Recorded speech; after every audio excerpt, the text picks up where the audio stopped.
Oke, kita beranjak ke kategori operator berikutnya, yaitu adalah operator bitwise, di mana operator ini digunakan untuk melakukan operasi atau manipulasi bilangan biner. Operator bitwise ini dapat dibagi menjadi dua subkategori. Kita akan bahas terlebih dahulu subkategori yang pertama ini.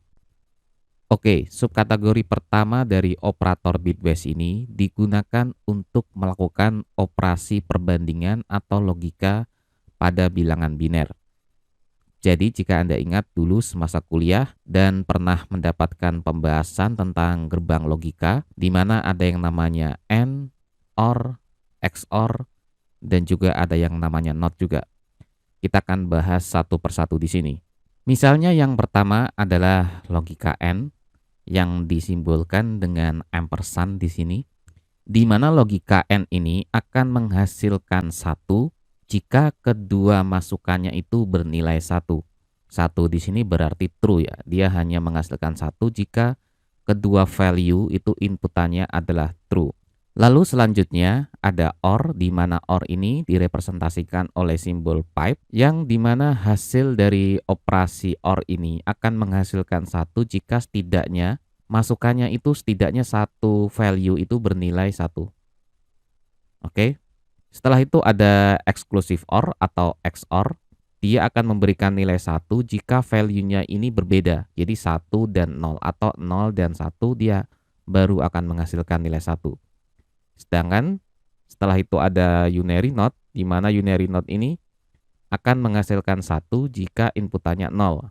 Begitu pula sebaliknya, jika inputannya 1, maka hasilnya akan 0. Oke, seperti biasa agar Anda lebih memahami konteks pelajaran yang saya sampaikan, di sini saya sudah berada pada G-Cell dan kita akan bereksperimen dengan beberapa bilangan biner. Misalnya di sini saya memiliki sebuah variabel A dengan tipe datanya adalah byte, seperti ini.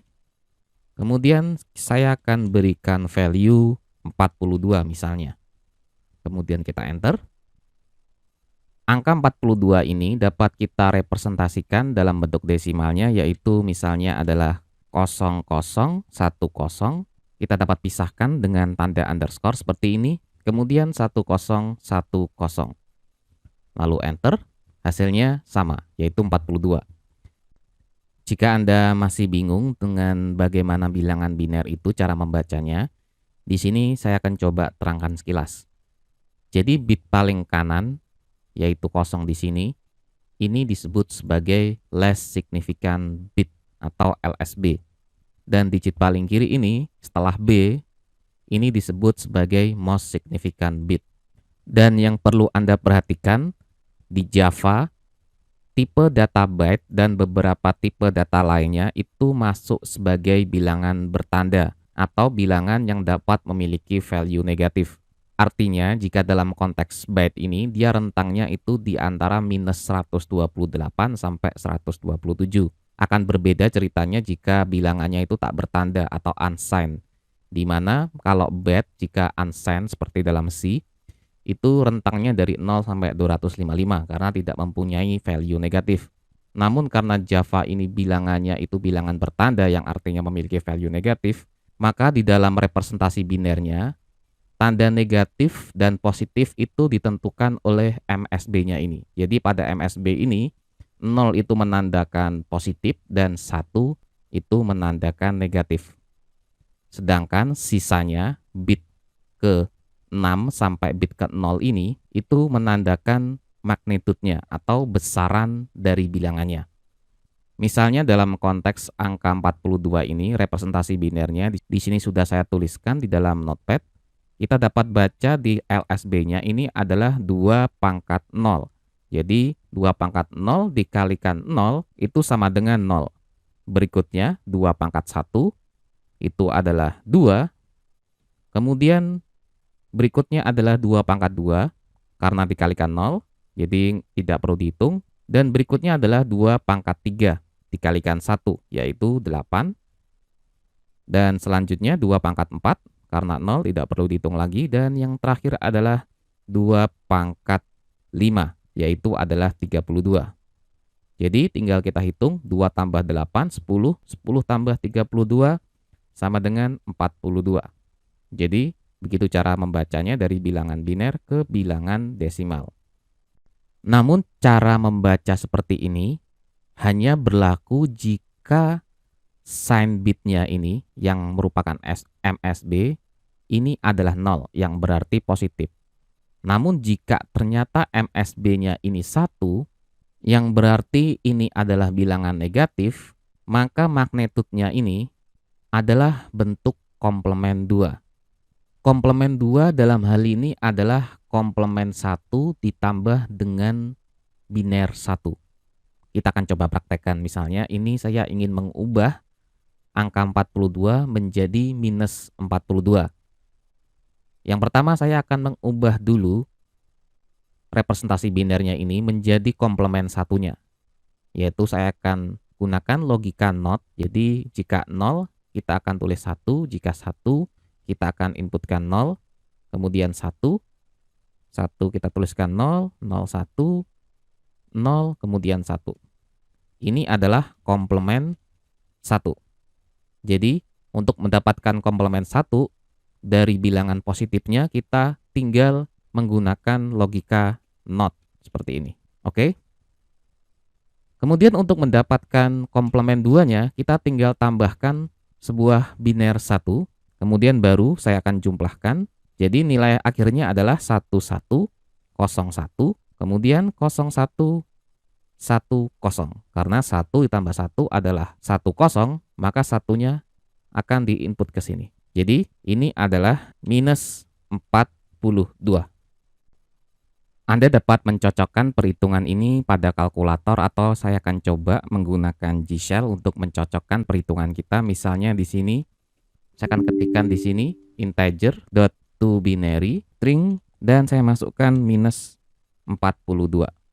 Kemudian enter, di mana di sini kita akan mengambil 8 bit paling awal ya. Karena lebar data yang kita hitung itu cuma 8 bit, sedangkan yang integer ini adalah 32 bit. Jadi kita cukup ambil 8 digit paling awal saja. Jadi sama persis dengan yang kita hitung tadi, 1101, 0110. Oke, berikutnya saya akan coba praktekkan untuk operator NOT.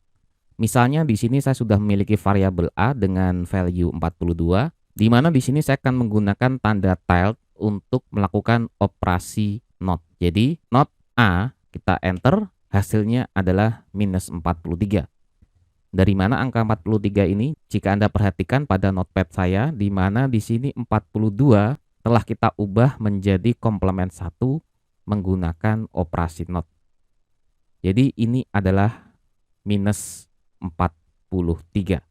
Di mana jika minus 42 adalah seperti ini, maka jika dikurangi 1, maka dia minus 43 seperti ini. Anda dapat cek pada perhitungan seperti yang tadi, integer dot to binary string minus 43, maka hasilnya adalah 11010101. Jadi sama persis dengan perhitungan kita di komplement 1 ini, 11010101.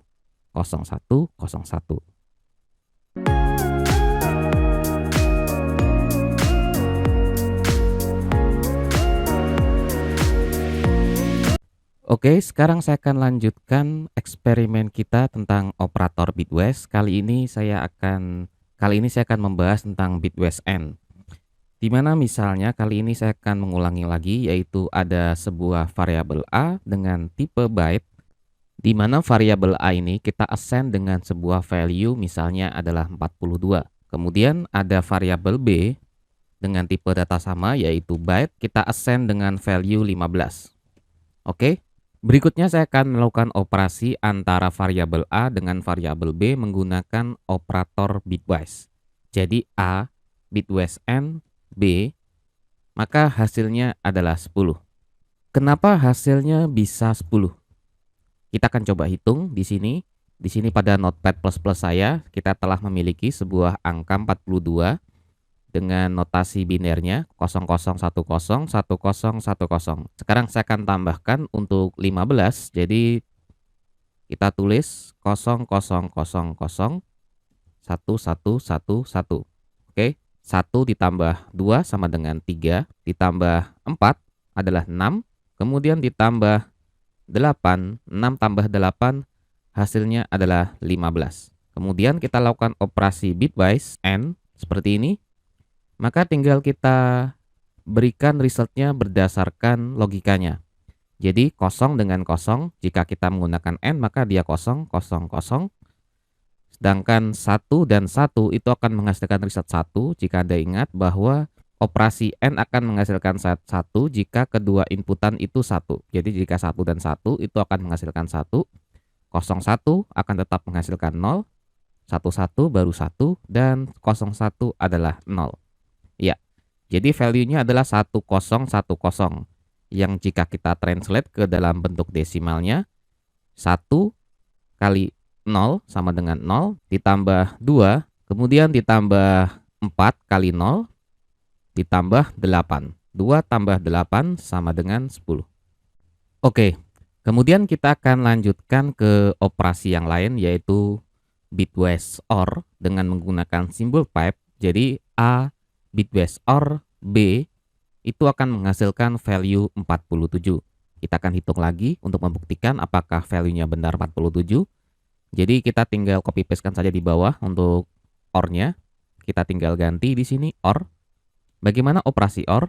Operasi OR akan menghasilkan 1 jika salah satu inputan itu adalah 1 atau true. Jadi jika 0 dan 0, dia akan 0, 0, 0 akan 0. Dan 1 dan 0, dia menghasilkan 1. Ini juga 0 berikutnya. Dan 1, 1 tetap 1. 0, 1, 1, dan ini 1, 1. Jadi seperti ini. Jika kita translate ke dalam bentuk desimalnya, ini adalah 15 jika kita hitung semuanya, sama seperti ini, 15. Ini adalah 2 pangkat 4 dikali 0, dan yang terakhir adalah 2 pangkat 5. 2 pangkat 5 itu 32. Jadi 15 ditambah 32 menghasilkan 47. Jadi sama dengan perhitungan kita, 42 bitwise OR dengan 15 akan menghasilkan 47. Oke, berikutnya kita beralih ke operasi berikutnya yaitu adalah XOR alias exclusive OR. Jadi kita akan lakukan operasi XOR antara A dan B. Di sini untuk operator bitwise XOR kita gunakan simbol caret. Maka A XOR B akan menghasilkan 37. Kita akan coba hitung. Di sini saya akan copy paste-kan dulu ya untuk coba di bawahnya. Jadi operasi XOR akan menghasilkan nilai 1 atau true jika inputannya itu berbeda. Misalnya untuk kasus perhitungan kita ini antara 0 dan 0 itu inputnya sama, maka hasilnya adalah 0. Berikutnya juga 0. Kemudian 1 dan 0 di sini value-nya berbeda antara true dan false, maka hasilnya 1. Kemudian 0 dan 0 akan menghasilkan 0 juga. Kemudian 1 XOR 1, dia akan menghasilkan value 0. Jadi berbeda dengan inclusive OR, dia harusnya menghasilkan 1, tapi karena ini adalah XOR, maka hasilnya adalah 0. Lalu berikutnya 0, 1 menghasilkan 1, 1, 1 juga 0. Kemudian yang terakhir adalah 0, 1 akan menghasilkan 1. Sekarang kita akan coba hitung di dalam bentuk desimalnya. Di sini ada 1 ditambah 2 pangkat 2 yaitu 4. 4 tambah 1 sama dengan 5. Kemudian berikutnya adalah 2 pangkat 5. Di mana 2 pangkat 5 itu menghasilkan 32. Oke. Kemudian 5 tambah 32 menghasilkan 37. Jadi sama antara perhitungan manual kita dengan eksekusi yang ada pada G-Shell.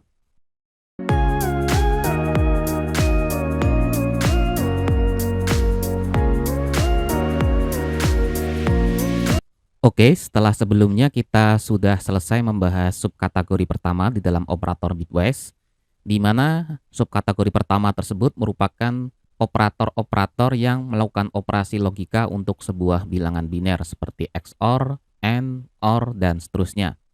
Sekarang kita akan beranjak ke subkategori operator bitwise yang kedua, yaitu yang berfungsi untuk menggeser alias shifting sebuah bilangan biner baik itu ke kiri ataupun ke kanan. Operator yang masuk subkategori ini misalnya adalah sign left shift yang disimbolkan oleh tanda lebih kecil sebanyak 2 kali. Kemudian ada juga sign right shift yaitu geser ke kanan yang disimbolkan dengan tanda lebih besar 2 kali juga. Jadi baik sign left shift atau operasi geser kiri dan juga operasi shift ke kanan ini itu sama-sama akan menggeser bilangan biner yang value-nya itu ada di sebelah kiri operator. Oke, digeser sebanyak berapa kali? Digeser sebanyak n kali value yang ada di sebelah kanan operatornya. Oke, jadi misalnya di sini tulis 5, kemudian tanda operator sign left shift, kemudian setelah itu di sebelah kanannya ditulis 2, maka binary 5 itu akan digeser ke kiri sebanyak 2 kali. Hal yang sama juga terjadi pada sign right shift, di mana operasi tersebut akan menggeser bilangan biner sebanyak n kali yang ada di operan sebelah kanan operator. Bedanya pergeserannya itu dilakukan ke kanan. Jika left shift itu ke kiri dan right shift itu ke kanan. Oke, selanjutnya operasi berikutnya adalah unsigned left shift dan juga unsigned right shift. Simbolnya sama saja dengan operator sign left shift dan sign right shift, bedanya ditulisnya 3 kali. Jika ditulis triple maka dia unsigned alias tak bertanda. Jika ditulis 2 kali simbolnya maka dia operasi bertanda. Bedanya apa antara operasi bertanda dan operasi tak bertanda? Jika operasi unsigned alias tak bertanda, itu yang digeser termasuk MSB-nya, termasuk bit penanda dia negatif atau positif. Namun jika operasinya ini sign alias operasi pergeseran untuk bilangan bertanda, maka MSB-nya yang sebagai flag apakah dia positif dan negatif itu tidak akan ikut digeser oleh operasi ini. Oke, agar Anda lebih jelas tentang apa yang saya maksudkan, di sini saya memiliki contoh, yaitu 2 variabel, katakanlah A, yang tipenya integer, saya assign dengan value 5, begitu pula variabel B, saya assign dengan value minus 5. Kemudian value 5 ini saya geser ke sebelah kiri sebanyak 2 kali. Oke, maka dia akan berubah nilainya, yang awalnya belakangnya adalah 101, maka dia kegeser 2 kali. Menjadi seperti ini yang value-nya adalah 20. Hal yang sama juga terjadi pada bilangan negatif, misalnya adalah minus 5. Jika kita geser 2 kali, dia akan bergerak ke kiri 2 kali dan tempat yang kosong akan diisi dengan value 0. Maka desimalnya adalah minus 20. Hal yang sama juga berlaku untuk pergeseran sebelah kanan, di mana variabel E ini merupakan hasil operasi dari variabel A yang digeser ke kanan sebanyak 2 kali, di mana tempat yang kosong kemudian menjadi 00 dan value-nya menjadi 1 karena 101 kegeser 2 kali jadi 1, maka desimalnya menjadi 1. Namun untuk variabel F yang merupakan pergeseran 2 kali untuk minus 5 yang negatif, maka di sini 11 yang ada di sebelah kiri ini tidak ikut tergeser dan value-nya tetap dipertahankan negatif karena ini adalah pergeseran bertanda. Jadi memperhatikan apakah bilangan ini bilangan yang negatif atau positif. Jadi jika dia negatif, value-nya akan tetap negatif. Berbeda ceritanya jika kita menggunakan operasi pergeseran untuk bilangan tak bertanda, di mana MSB-nya akan diisi dengan kosong jika ia tergeser. Sehingga yang awalnya untuk variabel H ini operasinya untuk bilangan B yang katakanlah awalnya negatif minus 5, karena dia digeser sebanyak 2 kali, maka yang awalnya di sini value-nya 1 untuk flag penandanya, dia menjadi 0 karena tergeser ke kanan sebanyak 2 kali.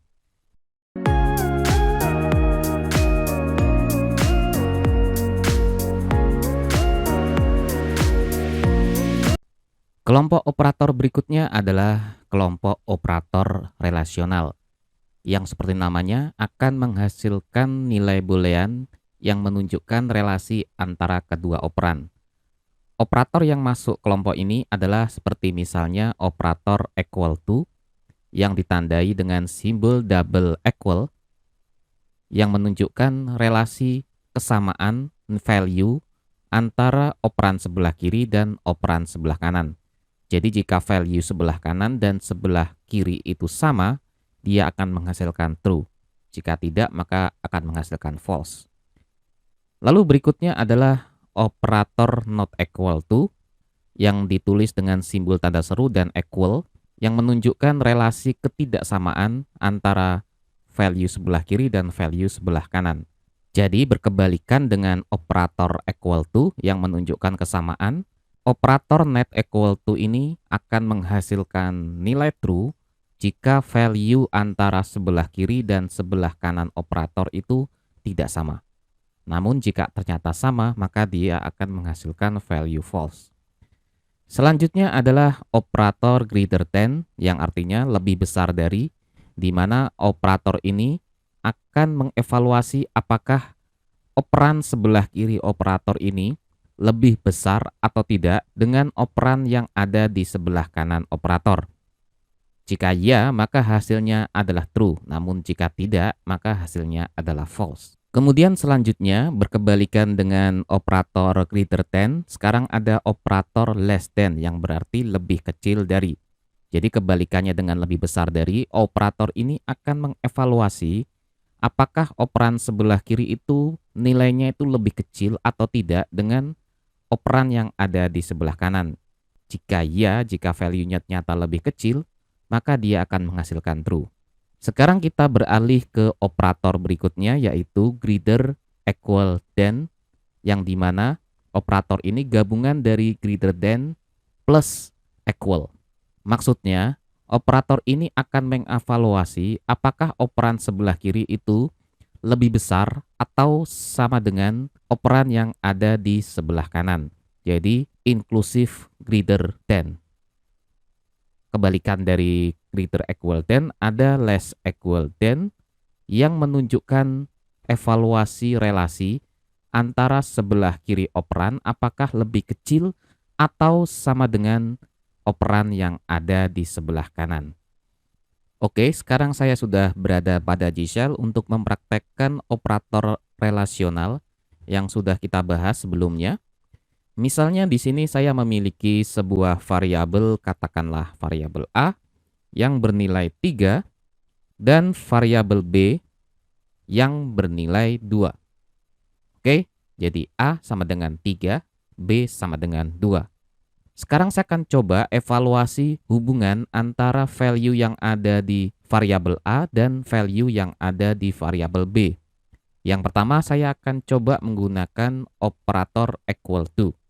Jadi, apakah A sama dengan B, maka hasilnya false. Namun jika kita coba apakah A itu tidak sama dengan B, maka hasilnya true karena A sudah jelas itu berbeda nilainya dengan B. Berikutnya kita akan coba evaluasi untuk A lebih besar dari B. Apakah A itu lebih besar dari B? A bernilai 3 dan B bernilai 2. Ya, jadi harusnya nilainya true karena A nilainya lebih besar dari B. Namun jika dibalik apakah A itu lebih kecil dari B, nilainya harusnya adalah false. Sekarang kita akan coba tambahkan satu lagi, yaitu apakah A itu lebih kecil dan sama dengan B, maka hasilnya adalah false karena A itu bernilai 3 dan B itu adalah 2. Namun jika kita tuliskan seperti ini, apakah A itu lebih kecil dan sama dengan 3, maka hasilnya adalah true karena termasuk A itu sama dengan 3, jadi value ini termasuk range dari karena lebih kecil atau sama dengan.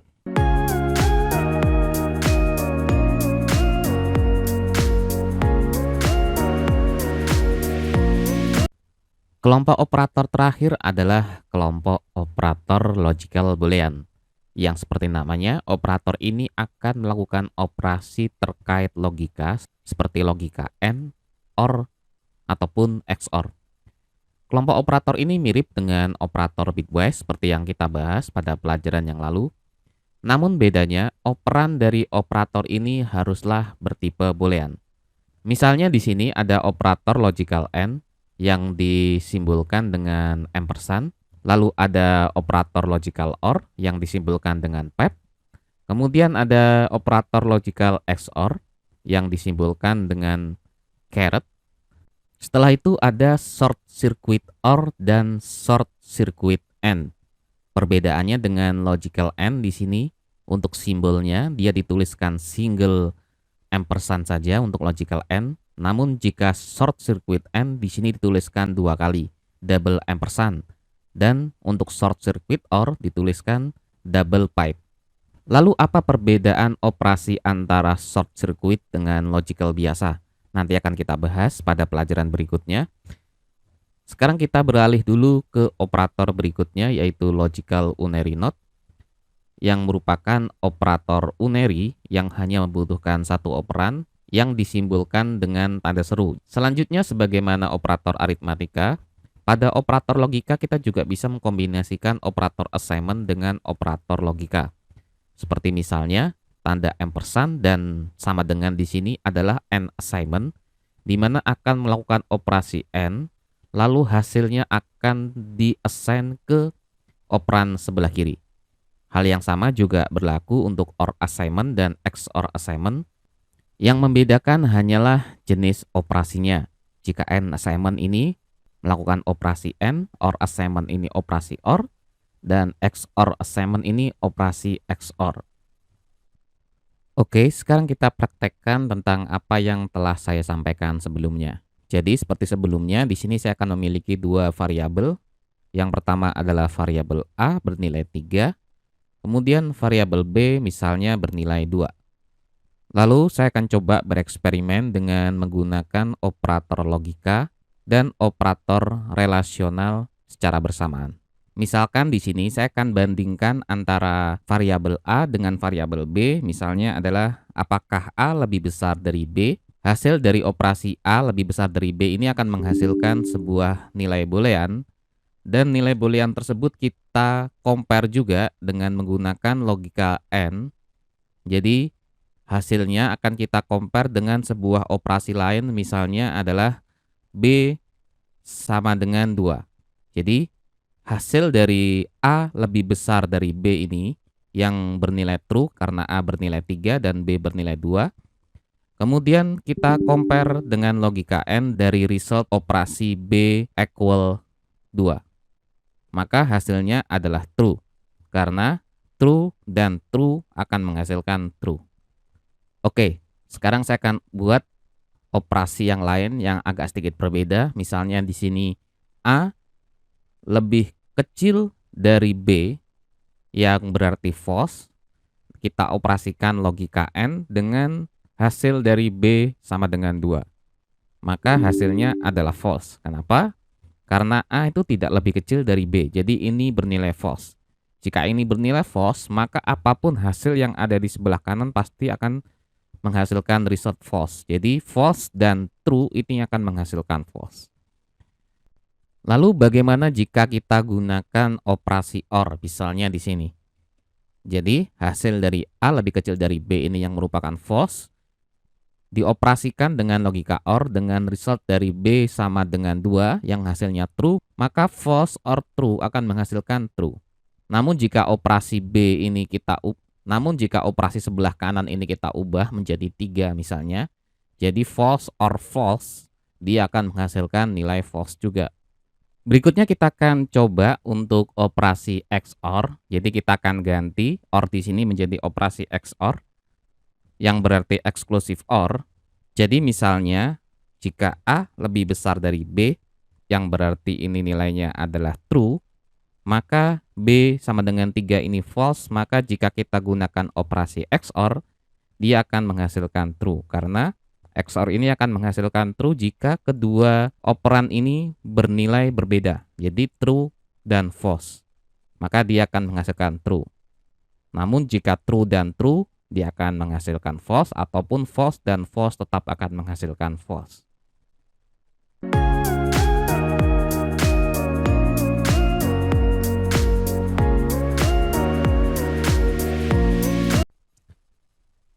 Oke, pada pelajaran sebelumnya saya sempat menyinggung mengenai short circuit evaluation. Sekarang saya akan jelaskan tentang apa itu short circuit evaluation. Jadi pada pelajaran sebelumnya tentu Anda telah mengenal ya tentang operator logic AND, OR, dan XOR yang biasa yang disebut sebagai full evaluation operator, di mana operator ini terdiri dari operator AND yang disimbolkan dengan single ampersand dan operator OR ini disimbolkan dengan single pipe. Lalu ada juga operator XOR alias exclusive OR yang disimbolkan dengan single tilde.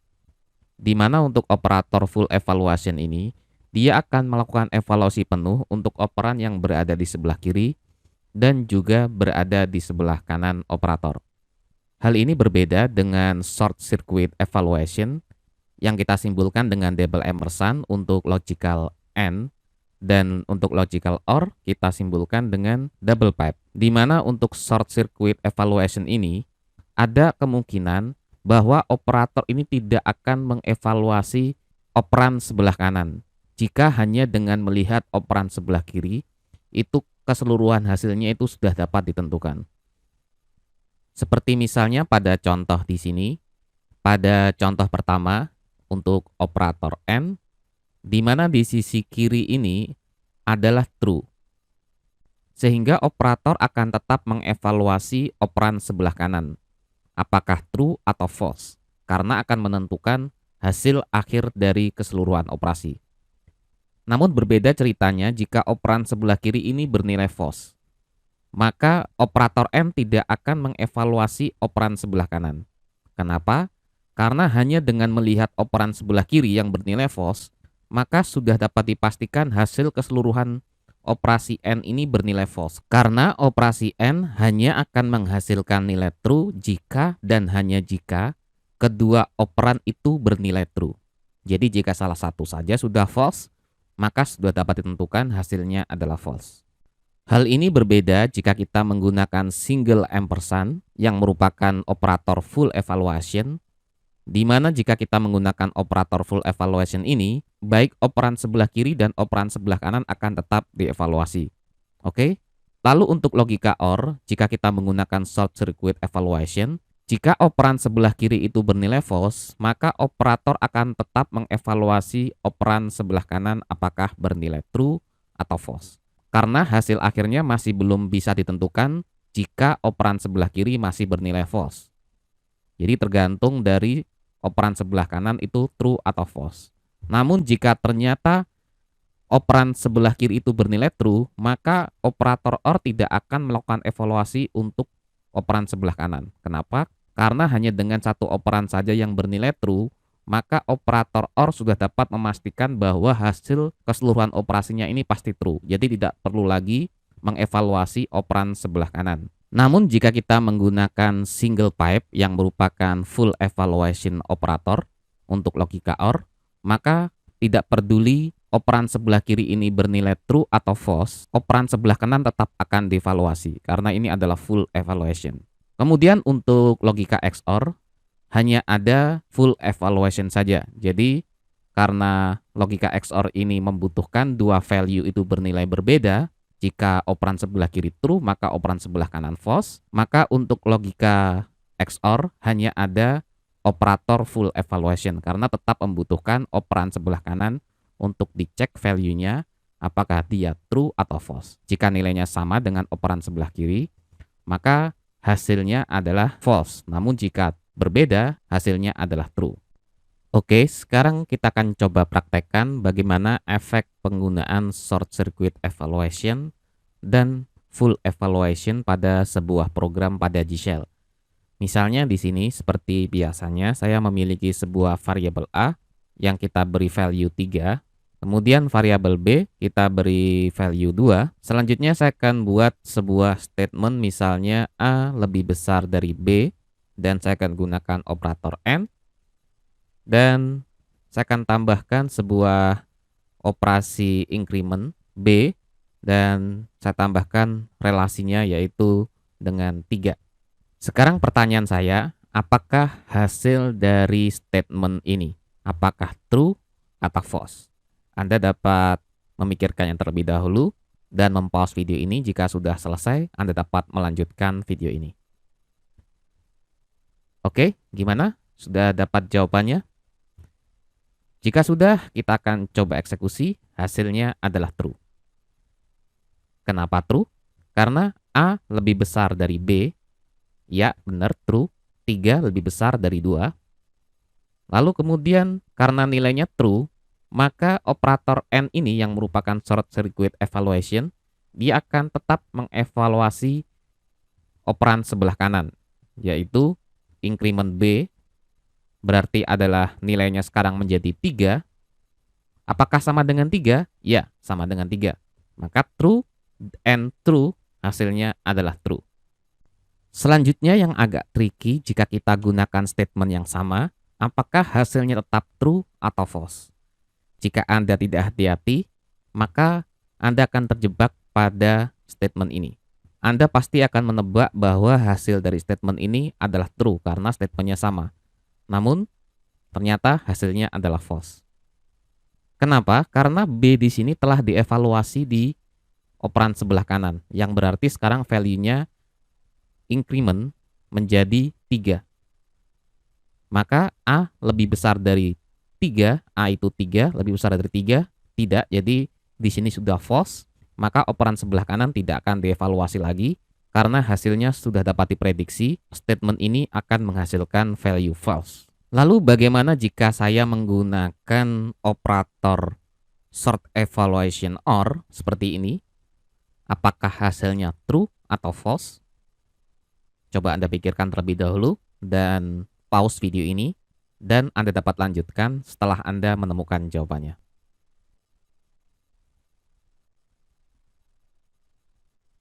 Oke, sudah dapat jawabannya. Kita akan coba eksekusi. Hasilnya adalah false. Kenapa false?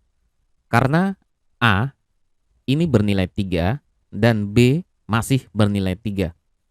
Karena di statement sebelumnya, operan sebelah kanan ini tidak dievaluasi. Jadi value B ini masih bernilai 3. Maka ketika dilakukan evaluasi A lebih besar dari 3, maka hasilnya adalah false. Karena operan sebelah kiri bernilai false, maka operator OR masih belum dapat memprediksi hasil akhirnya. Sehingga operator OR akan mengevaluasi operan sebelah kanan, di mana pada operan sebelah kanan di sini dilakukan increment pada variabel B yang tadi awalnya 3, sekarang diincrement menjadi 4. Apakah 4 sama dengan 3? Tidak. Atau false, maka false or false akan menghasilkan false. Oke. Sekarang kita akan lanjutkan, misalnya di sini pada operan sebelah kiri kita gunakan operasi A kurang dari B. Apakah A kurang dari B? Karena A bernilai 3 dan B sekarang bernilai 4, maka jawabannya adalah true. Karena true, maka operan sebelah kanan ini tidak dievaluasi lagi, jadi value-nya tetap 4. Maka ketika kita eksekusi, dia hasilnya sudah pasti true. Jika Anda cek untuk variabel B di sini bernilai 4. Jadi value-nya tetap 4 karena tidak dievaluasi ya. Namun hal yang berbeda jika kita gunakan single pipe yang berarti full evaluation. Jika kita eksekusi, dia hasilnya memang benar tetap true, namun untuk variabel B, dia hasilnya sekarang menjadi 5 karena dievaluasi.